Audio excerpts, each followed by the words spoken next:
ഭർത്താവിൽ നിന്ന് കിട്ടാത്ത സ്നേഹവും ഭർത്താവിൽ നിന്ന് കിട്ടാത്ത പലതും ഭാര്യയ്ക്ക് ഭർത്താവിന്റെ കൂടെ വർക്ക് ചെയ്യുന്ന ആളിൽ നിന്ന് കിട്ടാൻ തുടങ്ങിയാലോ?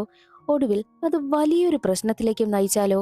സ്നേഹം ആഗ്രഹിച്ചു പോകുന്ന ഭാര്യയ്ക്ക് പിന്നീട് സംഭവിച്ചത് വലിയ വലിയ കാര്യങ്ങളായിരുന്നു. അതോടെ അവരുടെ ജീവിതവും മാറിമറിയുകയാണ്. അതെന്തൊക്കെ അറിയണ്ടേ? എങ്കിൽ നമുക്ക് സിന്ദഗി ഇൻ ഷോർട്ട് എന്ന സിനിമയുടെ കഥ നോക്കിയാലോ? വീഡിയോയിലേക്ക് കടക്കുന്നതിന് മുൻപ് വീഡിയോ കാണുന്ന കൂട്ടുകാർ ഒന്ന് ലൈക്ക് ചെയ്തേക്കാനും കമന്റ് സെക്ഷനിലെ ഹൈപ്പ് എന്നൊരു ഓപ്ഷനും കൂടി ക്ലിക്ക് ചെയ്തേക്കാനും മറക്കരുതേ. കഥ തുടങ്ങുമ്പോൾ നായികയെ ബിന്ദുവിനെയാണ് കാണിക്കുന്നത്. ബിന്ദുവിന്റെ വിരലൊടിഞ്ഞതുകൊണ്ട് തന്നെ ഹോസ്പിറ്റലിലേക്ക് എത്തിയിരിക്കുക. ആ വിരൽ പലതവണയായിട്ട് ഒടിയുന്നുണ്ട്. അതുകൊണ്ട് തന്നെ ഡോക്ടർ അവളെ ഒരുപാട് വഴക്ക് പറയുന്നു. ഒരുപാട് തവണയായി ഈ വിരൽ തന്നെ ഒടിയുന്നു.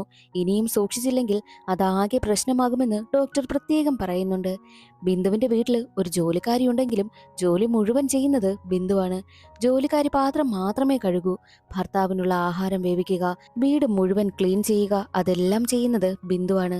ബിന്ദുവിന്റെ ഭർത്താവ് തനിക്കൊപ്പം വർക്ക് ചെയ്യുന്ന രാകേഷിനെ കൂട്ടി വീട്ടിലേക്ക് വന്നിരിക്കുന്നു. ബിന്ദുവിന്റെ ഭർത്താവ് മാനേജർ ആണെങ്കിലും തന്റെ കീഴിൽ ജോലി ചെയ്യുന്ന രാകേഷിനെ എന്തിനാണ് വീട്ടിലേക്ക് കൊണ്ടുവന്ന് സൽക്കരിക്കുന്നതെന്നാൽ ഈ രാകേഷിന്റെ അച്ഛൻ MLA ആണ്.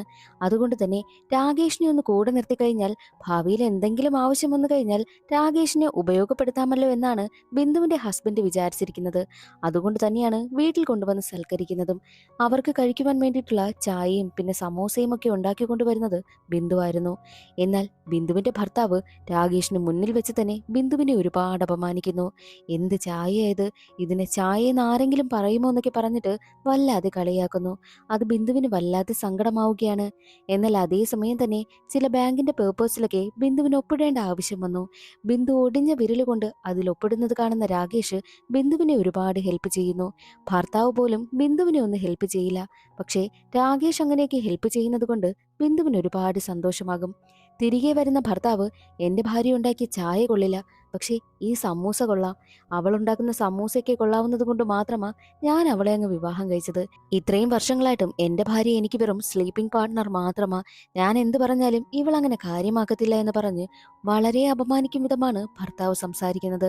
അത് കേൾക്കുന്ന ബിന്ദുവിന് വല്ലാതെ സങ്കടം വരുന്നു. രാകേഷും വല്ലാത്തൊരവസ്ഥയിലിരിക്കുക. അന്ന് രാത്രി ഉറങ്ങുവാനായി കിടക്കുന്ന സമയത്തും തന്റെ ഭർത്താവ് രാകേഷിന് മുന്നിൽ വെച്ച് തന്നെ അപമാനിച്ച കാര്യമാണ് അവൾ ഓർക്കുന്നതും. അങ്ങനെയൊക്കെ ഭാര്യയെക്കുറിച്ച് പറയാൻ കൊള്ളാവോ എന്നൊക്കെയാ ബിന്ദു ചിന്തിക്കുന്നത്. അടുത്ത ദിവസം രാവിലെ പതിവ് പോലെ പച്ചക്കറിയൊക്കെ അരിഞ്ഞുകൊണ്ടിരിക്കുന്ന സമയം തന്റെ മകളെ വീഡിയോ കോൾ വിളിക്കുകയാണ് ബിന്ദു ചെയ്യുന്നത്.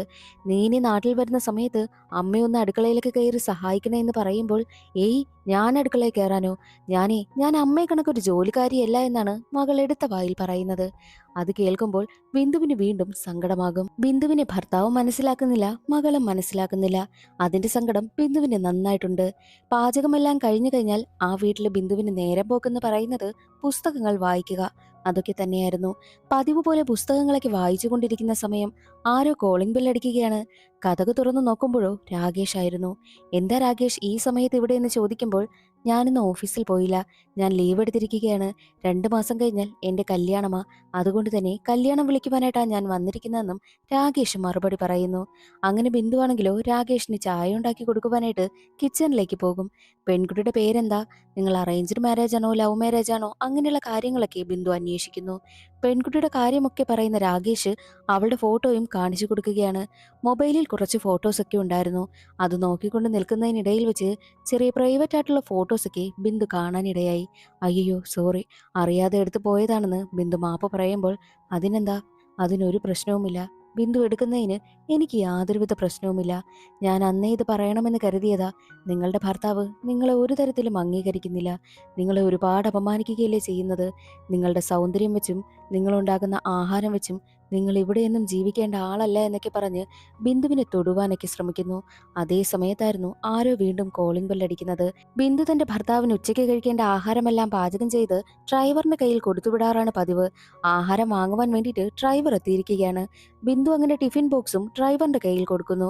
ഡ്രൈവർ പോയി കഴിഞ്ഞ ഉടനെ തന്നെ രാകേഷിനോട് പോകുവാനായിട്ടും ബിന്ദു ആവശ്യപ്പെടും. എന്നാൽ രാകേഷ് ബിന്ദുവിനെ ഭിത്തിയിലേക്ക് ചേർത്ത് നിർത്തിയിട്ട് അവർക്കടുത്തേക്ക് വന്നതിന് ശേഷം, കണ്ട അന്നു മുതലേ എനിക്ക് നിങ്ങളോട് തോന്നിയ മോഹമാണ്.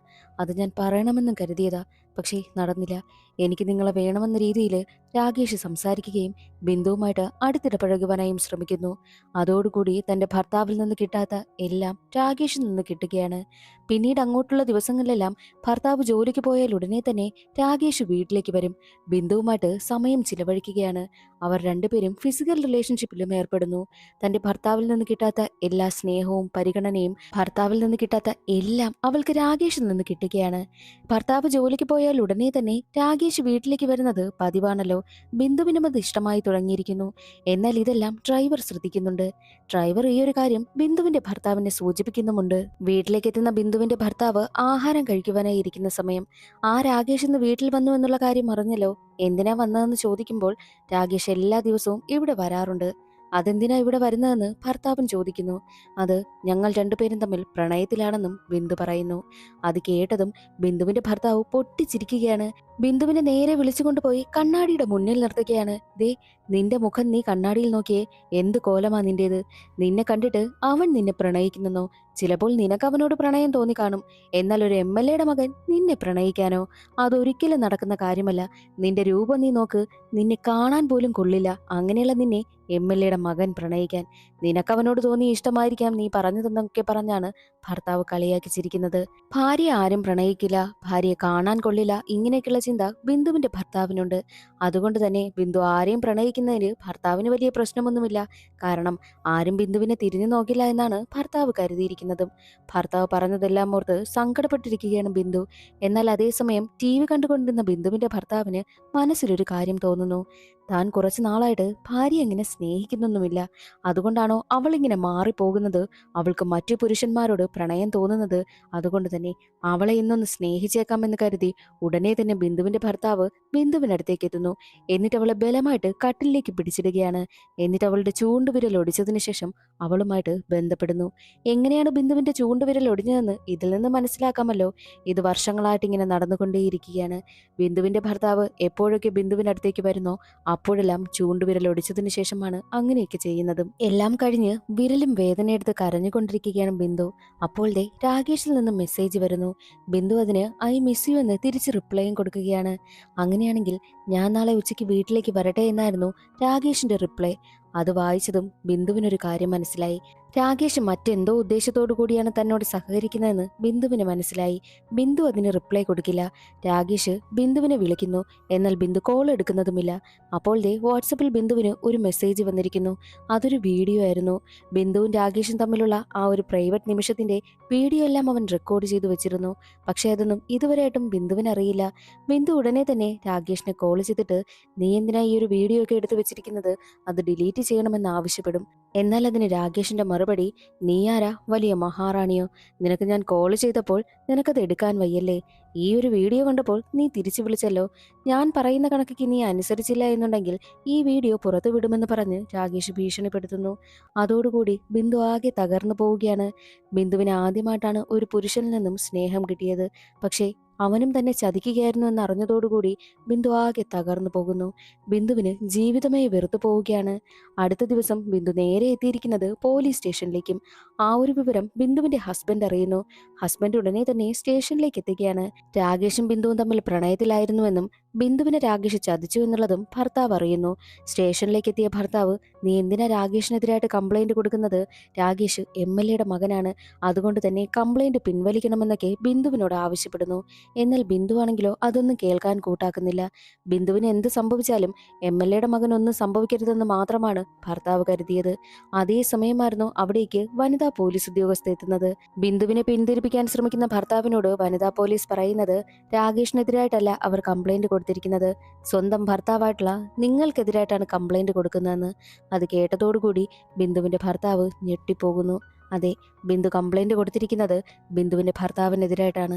ബിന്ദു പറയുന്നത് കല്യാണം കഴിഞ്ഞിട്ട് 20 വർഷമായി. 20 വർഷത്തില് ആദ്യ രാത്രി മുതൽ ദേ ഇന്നലെ രാത്രി വരെ ഞാൻ കൊടിയ പീഡനങ്ങളാണ് അനുഭവിക്കുന്നത്. ഓരോ രാത്രിയും ഇയാൾ എൻ്റെ അടുത്തേക്ക് വരുന്ന സമയത്ത് എന്നെ ക്രൂരമായി ഉപദ്രവിക്കും. എൻ്റെ വിരൽ എല്ലാ സമയത്തും ഒടിക്കാറാണ് പതിവ്. ഇത്രയും വർഷത്തില് എൻ്റെ അടുത്തേക്ക് വരുന്ന സമയമൊന്നും എൻ്റെ താല്പര്യമൊന്നും നോക്കിയിട്ടേയില്ല. എനിക്ക് താല്പര്യമുണ്ടോ ഇല്ലയോ എന്നുള്ളതൊന്നും അയാൾ തിരക്കാറില്ല. എൻ്റെ ഇഷ്ടത്തിനല്ല അയാൾ ഓരോ കാര്യങ്ങളും ചെയ്യുന്നത്. ഇത്രയും വർഷം ഞാൻ ഇയാളിൽ നിന്നും കൊടിയ പീഡനങ്ങളാണ് അനുഭവിച്ചത്. അതൊരു ഭാര്യയായാലും ആരായാലും അവരുടെ ഇഷ്ടം നോക്കണം. നോ പറഞ്ഞാൽ നോ തന്നെയാണ് എന്നുള്ള കാര്യമൊക്കെയാണ് ബിന്ദു പറയുന്നത്. ബിന്ദു ഭർത്താവിനെതിരെ കംപ്ലൈന്റ് കൊടുക്കുമെന്ന് പേടിച്ച് ഭർത്താവ് അവളുടെ കാലിൽ വീണ് കെഞ്ചി മാപ്പ് പറയുകയാണ്. ഒടുവിൽ കംപ്ലൈന്റ് കൊടുക്കണ്ട എന്നും ബിന്ദു തീരുമാനിക്കുന്നു.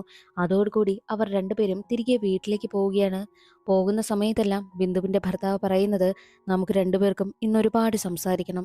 ഇത്രയും നാള് നമുക്കിടയിൽ എന്ത് പ്രശ്നമുണ്ടായിട്ടുണ്ടോ അതെല്ലാം പരിഹരിച്ച് ഇനി നന്നായിട്ട് നമുക്ക് രണ്ടുപേർക്കും മുന്നോട്ട് ജീവിക്കണമെന്നും ഭർത്താവ് പറയുന്നു. വീട്ടിലേക്ക് എത്തുന്ന സമയം ബിന്ദുവിനോട് ഭർത്താവ് ഓരോ കാര്യങ്ങളൊക്കെ പറയുന്നുണ്ട്. എന്നാൽ ബിന്ദു ഉടനെ തന്നെ രാകേഷും ഒപ്പമുണ്ടായിരുന്ന വീഡിയോ കൊണ്ടുവന്ന് ഭർത്താവിനെ കാണിക്കുന്നു. അത് കണ്ട ഭർത്താവാണെങ്കിലോ ആകെ ഷോക്കായി പോവുകയാണ്.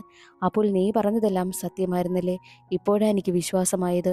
ആ രാകേഷും നീയും തമ്മിൽ ഇങ്ങനൊരു ബന്ധമുണ്ടായിരുന്നു എന്നൊക്കെ ചോദിക്കുമ്പോൾ, ആ രാകേഷും ഞാനും തമ്മിൽ ബന്ധമുണ്ടായിരുന്ന 2 ആഴ്ച, ആ 2 ആഴ്ച ഞാൻ ഒരുപാട് സന്തോഷവതിയായിരുന്നു. നിങ്ങളെ കല്യാണം കഴിച്ചിട്ട് 20 വർഷം ഞാൻ നിങ്ങൾക്കൊപ്പം നരക ജീവിതമാണ് നയിച്ചിരുന്നത്. പക്ഷെ രാകേഷ് ഈ 2 ആഴ്ചയും എന്നെ ഒരുപാട് സന്തോഷിപ്പിച്ചിരുന്നു. നിങ്ങളിൽ നിന്നും ഞാൻ എന്തൊക്കെ ആഗ്രഹിച്ചിരുന്നോ അതെല്ലാം എനിക്ക് രാകേഷ് തന്നു. നിങ്ങൾ അവനെ കണ്ടുപഠിക്കെന്ന് പറഞ്ഞിട്ടാണ് ബിന്ദു അവിടെ നിന്ന് പോകുന്നത്. എന്നാൽ ബിന്ദുവിന്റെ ഭർത്താവ് അവളുടെ പിന്നാലെ ചെല്ലുന്നു. ഇതുവരെ നടന്നതെല്ലാം പോട്ടെ, അതെല്ലാം നമുക്കിവിടെ ഉപേക്ഷിക്കാം, എന്നിട്ട് നമുക്ക് പഴയതുപോലെ ജീവിക്കാം എന്നൊക്കെ പറയുമ്പോൾ, നിങ്ങളുടെ പേരിൽ ഞാൻ കൊടുക്കാനിരുന്ന കംപ്ലൈന്റ് ഇതുവരെ ഞാൻ പിൻവലിച്ചിട്ടില്ല. എനിക്കത് വേണമെങ്കിൽ മുന്നോട്ട് പോകാം. അങ്ങനെ പോയി കഴിഞ്ഞാൽ കോടതിയിൽ കേസെത്തും. എനിക്കത് ചെയ്യണം. എന്നെപ്പോലെ അനുഭവിക്കുന്ന ഒരുപാട് സ്ത്രീകൾ നമ്മുടെ നാട്ടിലുണ്ട്. അവർക്കെല്ലാം ഇത് പ്രചോദനമാകും. ഇങ്ങനൊരു കേസ് മുന്നോട്ട് വരുന്നതോടുകൂടി മാത്രമേ ഇതുപോലെയുള്ള ഭർത്താക്കന്മാരെല്ലാവരും തിരുത്തി ജീവിക്കൂ. അതെനിക്ക് ചെയ്യണമെന്നുള്ള കാര്യം കൂടി ബിന്ദു പറയുന്നു. ഭർത്താവ് എത്ര തന്നെ മാപ്പ് പറയുവാനായിട്ട് നോക്കിയിട്ടും ബിന്ദു അതൊന്നും സമ്മതിക്കുന്നതേയില്ല. അതേ സമയമായിരുന്നു വീട്ടിലേക്ക് രാകേഷ് കതകും തല്ലി തുറന്ന് അകത്തേക്ക് കയറി വരുന്നത്. നീ എന്താ ചെയ്തത്? നീ എന്തിനാ ഇങ്ങനെ ചെയ്തതെന്നൊക്കെ പറഞ്ഞുകൊണ്ടാണ് രാകേഷ് വരുന്നത്. എന്തെന്നാൽ രാകേഷും ബിന്ദുവും തമ്മിലുള്ള വീഡിയോ രാകേഷ് വിവാഹം കഴിക്കാനിരുന്ന പെൺകുട്ടിക്ക് ബിന്ദു അയച്ചു കൊടുത്തു. രാകേഷ് ബിന്ദുവിനോട് പ്രതികാരം വീട്ടുവാനായി നോക്കിയപ്പോൾ ബിന്ദു പ്രതികാരം വീട്ടിയത് ആ ഒരു വഴിയിൽ കൂടിയാണ്. എന്താടാ, നിനക്ക് മാത്രമേ പ്രതികാരം വീട്ടുവാനായി കഴിയുള്ളൂ? ഞാൻ ചെയ്തത് ഇങ്ങനെയാണ്. അല്ല, നീ ഇപ്പോൾ എന്നോട് തിരിച്ചു ചെയ്യാൻ പോകുന്നതെന്താ? ഈ ഒരു വീഡിയോ നീ ഇന്റർനെറ്റിലിടും. ഇന്റർനെറ്റിലിട്ടാൽ എന്താ സംഭവിക്കാൻ പോവുക?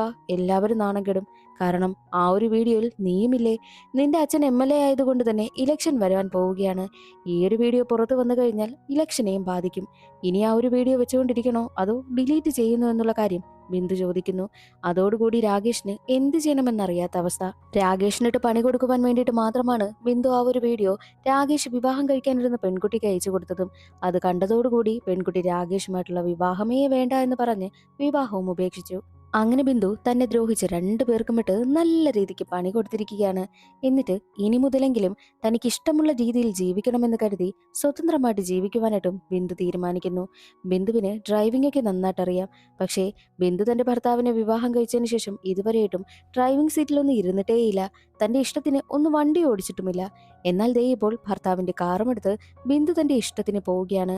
ഇന്നു മുതൽ ബിന്ദു ഫ്രീഡത്തോടുകൂടി ജീവിക്കുവാനായും ആരംഭിക്കുന്നു. അതോടുകൂടി സിനിമയുടെ കഥയും അവിടെ അവസാനിക്കുക. ഇന്നത്തെ ഈ ഒരു വീഡിയോ എല്ലാവർക്കും ഇഷ്ടമായെന്ന് കരുതുന്നു. ഇഷ്ടമായാൽ ഒന്ന് സപ്പോർട്ട് ചെയ്യണേ. അടുത്തൊരു വീഡിയോയിൽ കാണാം. അതുവരെ എല്ലാവർക്കും ബായ്.